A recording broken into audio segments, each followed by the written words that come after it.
Bien, chicos, buenas tardes, ¿cómo están? Vamos a empezar con sus exposiciones. El grupo 1, levanten la mano, por favor, Álvaro Limachi, Fabiola Bayón, Maleni Vega, Nicole Mamani. ¿Están los 4?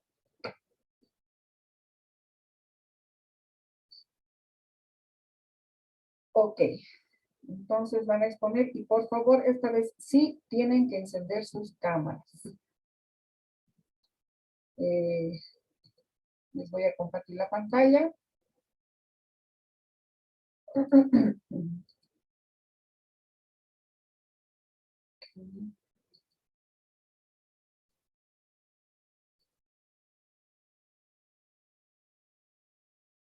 Bien, empiecen, por favor. Doctora, buenas tardes. Hoy vamos a hablar sobre la auspicia. La definición, por favor, siguiente Ya, diapositiva. tienes que encender tu cámara, por favor, porque si no, no voy a considerar. No sé, Es que todo que estoy en mi trabajo. no importa. Yo no me hago problema. A ver, espérenme un momentito.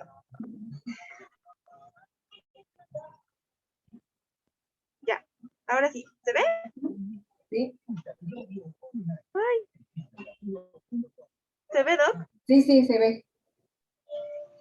Bueno, se veía. Ya, continúa, por favor. Ay, espérenme un momentito, ya.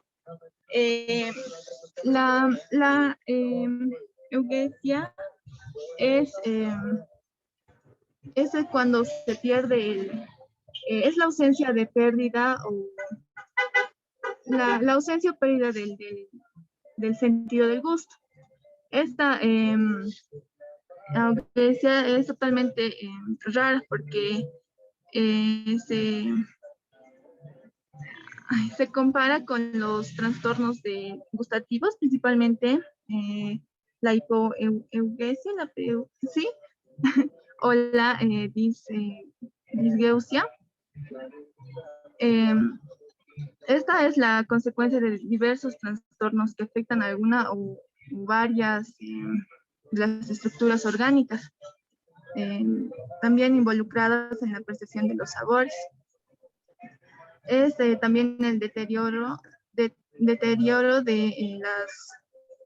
funcional de las tales estructuras, como en el caso de las parálisis faciales, o las cuales puede acompañar, aunque también se puedan presentar como un efecto secundario. Eso sería todo. Ya. ¿Se va a continuar? Yo, doctora. Buenas tardes, doctora. La siguiente, ok. Bueno, vamos a hablar un poco de las consideraciones acerca del sentido del gusto. Bueno, como sabemos que la lengua es un órgano del cuerpo que se define por su flexibilidad, la cual esta tiene la función de dar todo tipo de sabores. Como sabemos que la lengua tiene una longitud aproximada de 10 centímetros desde su base, ¿ya? Entonces, como podemos ver, estas pueden ser captadas por 4 tipos de gustos básicos, ¿no? Entre estas tenemos el amargo, el dulce, el salado y el ácido. Y también se reconoce que hay un quinto sabor que se llama el sabor umami, la cual este sabor es como una recopilación de todos los sabores y es lo que define el bienestar del sabor de la lengua. Como vemos en la parte en la punta es en la parte dulce, un poco lateral, van a ser los receptores de lo que es la recepción de la sal, un poco más posterior el ácido y en la parte más posterior esta va a ser un sabor amargo. Esta está inervado también por nervios de los pares craneales. Los tercios posteriores de esta están inervados por el nervio glosofaringeo. Y el tercio anterior, estas lleva ramas del nervio facial. Voy a pasar la palabra. Bien. Buenas tardes. Hola, Marlene. ¿Se me escucha, no, Doc? Sí, se escucha. Ya, gracias. Yo voy a continuar con las causas que son las responsables, que más o menos podemos considerar que puede ser por cirugías, por extracción de morales, que durante estas puede ser muy frecuente una lesión en la rama eh, timpánica facial, del nervio facial, perdón. También podemos ver que hay una, una frecuente alteración al pasar del tiempo, ya que cuando nosotros envejecemos, siempre experimentamos temas del gusto, ya sea que por nos quemamos y ya van, como decir, envejeciendo. Entonces, esto podría determinarse que se vaya perdiendo el tema del gusto. También podemos decir que por infecciones por vías respiratorias, que estas son más que todo causadas ya sea por algún tema respiratorio y por lo mismo va perdiendo. No es muy frecuente, pero se puede considerar como una causa. También podemos decir que las lesiones de cabeza, de cáncer o traumas múltiples que haya sido afectados a la boca y por sí a la lengua. También trastornos hormonales, problemas odontológicos, también Las exposiciones a metales, a veces, por decir, ponernos un piercing, eso también puede ser un tema de causa para poder perder el gusto. Y exposiciones a las radioterapias cuando tenemos el cáncer en el cuello y en la cabeza.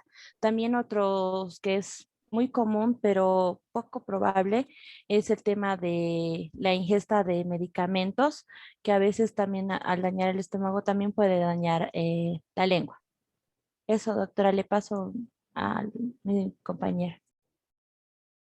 Bien.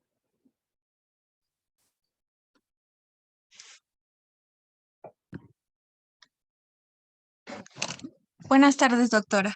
Ahora, Para el diagnóstico de la agucia, esto lo llevará a cabo un médico otorrinolaringólogo mediante un examen físico completo de la nariz, también del espacio orofaringeo y de todas las estructuras circundantes. Se realizarán pruebas respectivas. Para esto no hay ningún tratamiento en específico para resolver la pérdida del gusto, aunque también dependiendo de la causa, se pueden establecer diferentes alternativas. Cuando es debido a una infección bacteriana, la erradicación de la infección supone normalmente la recuperación de las sensaciones gustativas. Cuando va asociada a una gerostomía, es decir, una sensación subjetiva de sequedad de la boca, debido a su funcionamiento de las glándulas salivales, produciendo también una disminución del flujo de la saliva. En estos casos sí se puede tratar mediante la aplicación de saliva artificial. Si es debido al consumo de medicamentos, la solución es eliminar o ya no consumir los medicamentos, siempre valorando la relación del riesgo y también del beneficio. Si la agucia es de origen traumático, normalmente suele resolverse espontáneamente. Eso es todo, doctora. Gracias. bien. Gracias, Nicole. Ya, ¿tienen alguna pregunta? Nicole, ¿puedes bajar la manito, por favor? Bien, ahora sí, el grupo 7 está Helen Pacohuanca, Montserrat y Melissa Mamani. Levanten la mano, por favor.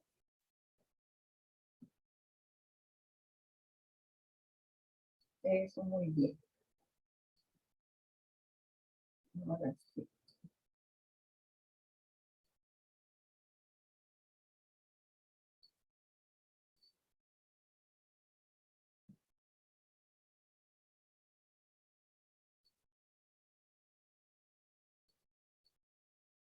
Voy a compartir la pantalla y de igual manera tienen que encender sus cámaras, por favor.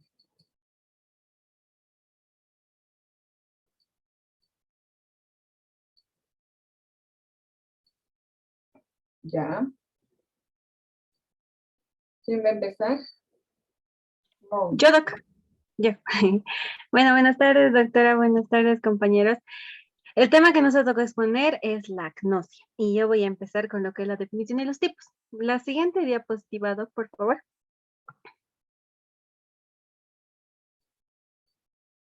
Mm. La definición, una definición breve es que la agnosia es parte de uno de los trastornos, es parte de un trastorno neurológico, que esto va a ser la incapacidad de reconocer la información mediante los 5 sentidos.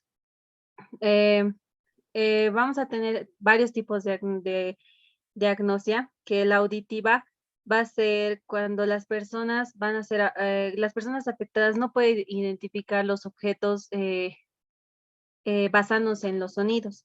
La gustativa es, la anterior de aquí, Sí, sí. Se quería mover la barra. la del gusto va a ser una agnosia gustativa. que son las personas afectadas que no pueden reconocer mediante mediante la identificación de los sabores.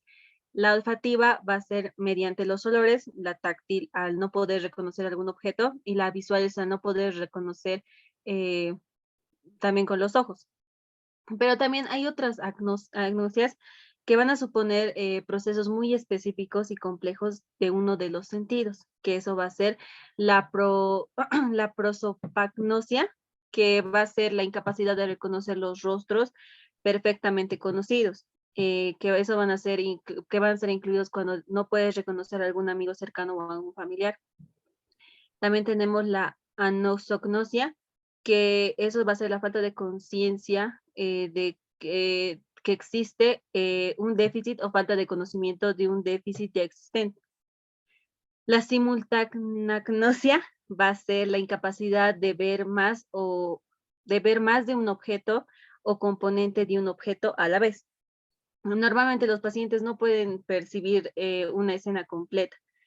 Y también vamos a tener lo que es el síndrome de Balint, que este síndrome de Balint es la triada de la simultagnosia, que esta va a ser como una ataxia óptica. Le paso la palabra a mi compañera. Ya. Bien, doctora, yo voy a continuar. Vamos a hablar sobre las causas. Está causada por daños en el lóbulo parietal, el lóbulo temporal o el lóbulo occipital del cerebro. Estas áreas guardan memoria de uso y de las importancias de los objetos familiares, de lugares y sonidos e integran la memoria con la percepción y la identificación. A menudo de la agnosia ocurre de repente después de un traumatismo craneal o de un accidente cerebrovascular. Otras causas de agnosia son los tumores cerebrales, los abscesos cerebrales, que serían la acumulación de pus, y los trastornos que ocurren en la generación progresiva de ciertas zonas del cerebro, como enfermedades del Alzheimer. Tenemos la parte de lo que es síntomas. En las síntomas de la agnosia varían según el área del cerebro dañado. Tenemos, como ya lo había mencionado mi compañera, la audición, que es la agnosia auditiva. Estas partes son donde las personas afectadas no pueden identificar objetos basándose en sonidos. Tenemos, por ejemplo, no se puede identificar un teléfono cuando lo oyen sonar. Este tipo de agnosia es consecuencia de una lesión en el lóbulo temporal. Tenemos lo que es el gusto, que sería la agnosia gustativa, donde las personas afectadas no pueden identificar los sabores, aunque puedan experimentarlos. Este tipo de consecuencias de una lesión es en el lóbulo temporal. Tenemos lo que es el olor, la agnosia olfativa. Al igual que sucede en la agnosia gustativa, las personas afectadas no pueden identificar olores, aunque puedan experimentarlos. La agnosia olfativa puede ser consecuencias de una lesión en la parte frontal del lóbulo temporal. En el tacto, que sería la agnosia somatosensorial, que, por ejemplo, las personas afectadas tienen dificultades para identificar un objeto familiar. Por ejemplo, tenemos una llave o un imperdible, ¿no? Que se les coloca en la mano. Sin embargo, cuando miran un objeto inmediatamente, lo reconocen y lo identifican. En este tipo, la agnosia es consecuencia de una lesión en el lóbulo parietal. Tenemos lo que es la vista, que es la agnosia visual. Los afectados no pueden conocer objetos comunes, como por ejemplo tenemos una cuchara o un lápiz. A pesar de que pueden verlos, sin embargo, los reconocen cuando lo tocan. La agnosia visual es consecuencia de una lesión en el lóbulo occipital. Por lo general, solo se ve afectado un sentido. En algunos tipos, la agnosia solo se ven afectados en procesos específicos dentro de un sonido. Le paso la palabra a mi compañera.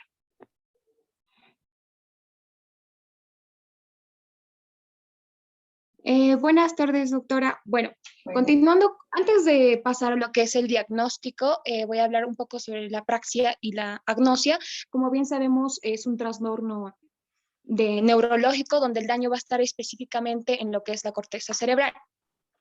La agnostia principalmente se presenta en el hemisferio no dominante. Para ello, antes de todo esto, vamos a hacer un diagnóstico para determinar, bueno, vamos a hacer una evaluación médica general en el cual el médico le va a pedir a nuestro paciente que identifique los diferentes objetos, ya sea mediante la vista, el tacto u otro sentido. También se va a realizar una exploración física general para así determinar las causas del trastorno que tiene nuestro paciente. Se van a realizar diferentes pruebas como la imagen tomográfica computarizada o la resonancia magnética nuclear para así de igual manera determinar el daño y la causa por el cual tienen el paciente agnosia. El tratamiento, procediendo con el tratamiento, no tiene un tratamiento específico, por lo cual la logopedia y la terapia ocupacional puede ayudar a nuestro paciente a que se exprese mejor en un ámbito social. Bueno, eso sería todo. Ok. Bien, chicos. ¿Tienen alguna pregunta el resto del curso? Bueno, el grupo, vayan bajando sus manitos, por favor, Helen y Melissa. El grupo 4 está Noelia Saiko, Carolina Kakasaka y Diana Cano. Levanten las manos, por favor.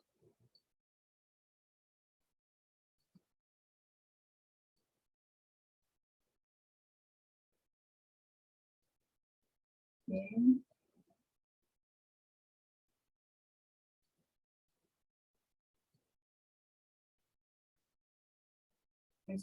¿Quiénes están? Ruth. Noelia está, Carolina. Diana no está, no tenemos. Muy bien.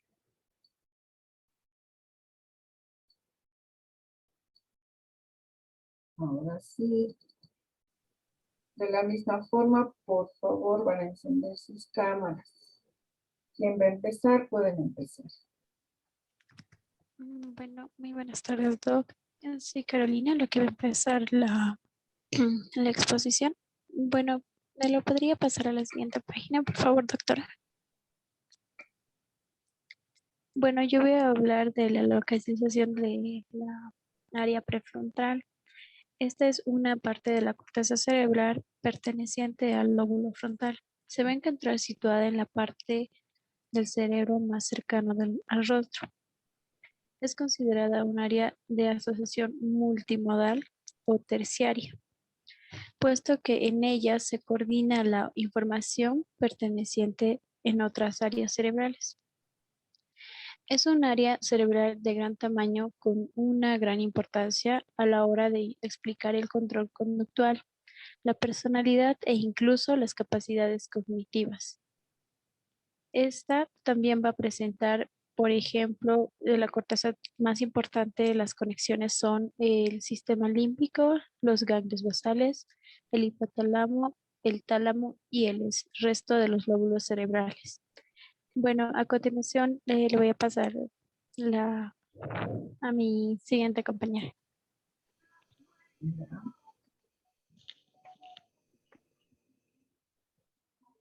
Siguiente diapositiva, por favor. Bueno, buenas tardes. A mí me ha tocado exponer lo que son los circuitos más importantes del área prefrontal. Comenzamos con el primero, que es la corteza orbitofrontal. Es probablemente una de las regiones de la corteza prefrontal más conocidas. Esta área es especialmente importante de cara a controlar las respuestas que damos socialmente, así como a inhibir conductas poco aceptables y al control de la agresividad. El segundo es la corteza dorsolateral. Esta parte del encéfalo es una de las más desarrolladas en el ser humano. Se encarga principalmente de procesar información cognitiva. Las lesiones en esta corteza prefrontal dorsolateral pueden ocasionar diversos déficits cognitivos, dificultades en razonamiento abstracto, resolución de problemas, planificación, formación de conceptos, ordenamiento temporal de los estímulos, aprendizaje asociativo, atención, mantenimiento de la información en la memoria de trabajo, proceso de búsqueda en la memoria, metacognición, cognición social, alteración de algunas modalidades de habilidades motoras. En la tercera, que es la ventromedial, está especialmente vinculada a la percepción y expresión de emociones, así como la capacidad de motivación del ser humano. En la parte interna del hemisferio se sitúa el cíngulo anterior, cuya lesión produce alteraciones motivacionales, además de indiferencia, disminución de pensamiento creativo y pobre inhibición de respuesta.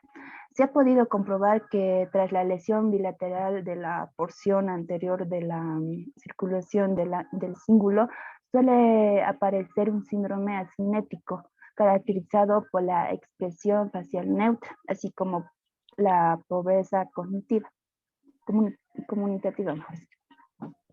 Eso sería. Ya. ¿Quién va a continuar?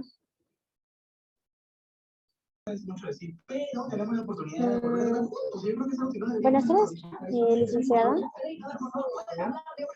Bueno, no sé si me está viendo. Bueno, lo que me toca a mí son las funciones del área prefrontal. La corteza es un área importante. Bueno, ya. Son múltiples las funciones de esta región cerebral, la cual integra la coordinación de una gran cantidad de procesos. En algunas de ellas se van a detallar a continuación. Lo que son las funciones ejecutivas, la corteza prefrontal es especialmente conocida como la región del cerebro más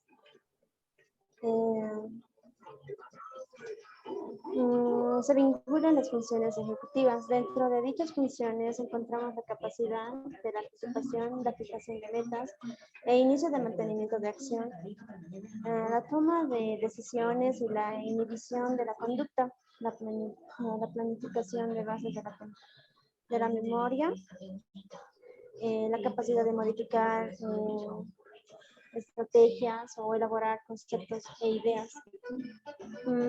La atención de la memoria e inteligencia, la fijación de atención o la memoria de trabajo también se encuentran mediadas por la corteza prefrontal,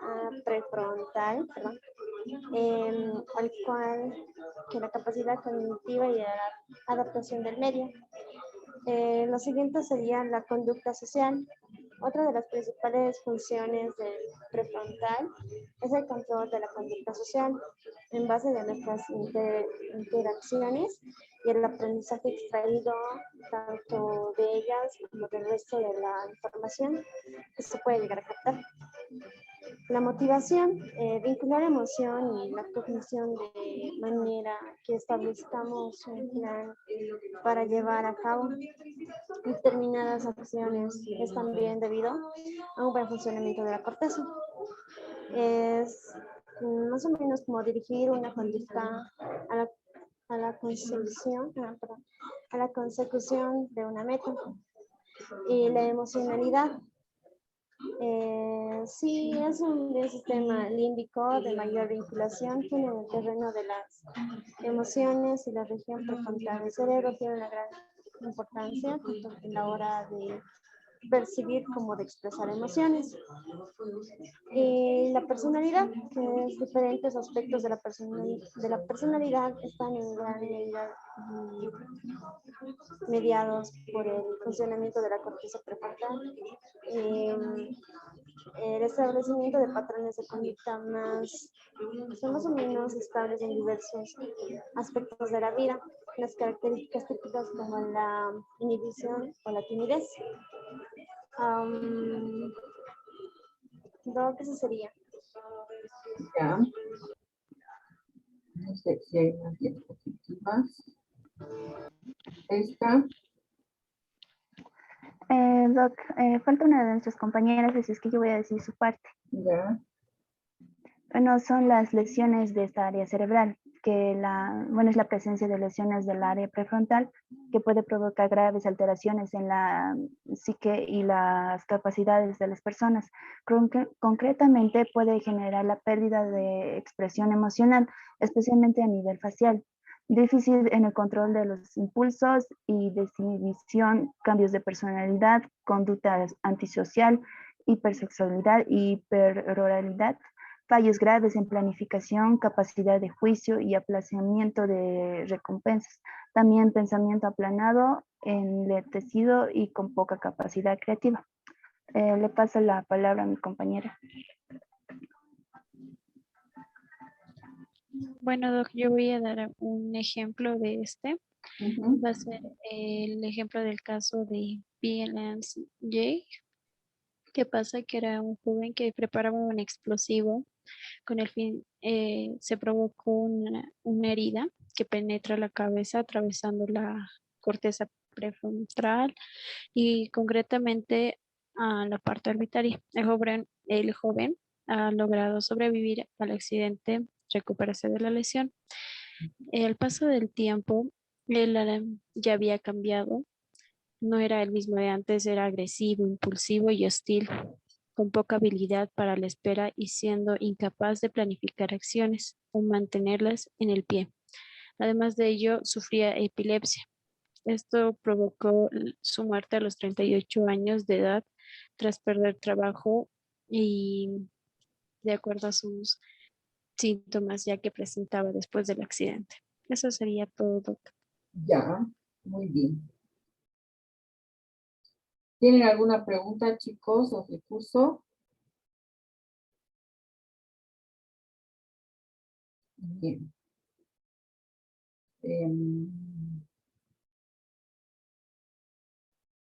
No sé si alcanzamos a una, tenemos 6 minutos, no creo.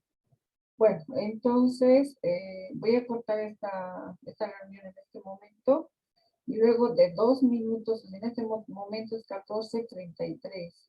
14:35 voy a iniciar la otra reunión, así que por favor, igual que en esta, estén en espera y máximo voy a esperar los 5 minutos y luego iniciamos. ¿Les parece? Sí, Doc, está bien. Está bien, doctora. Bien. Nos vemos entonces en un rato, chicos.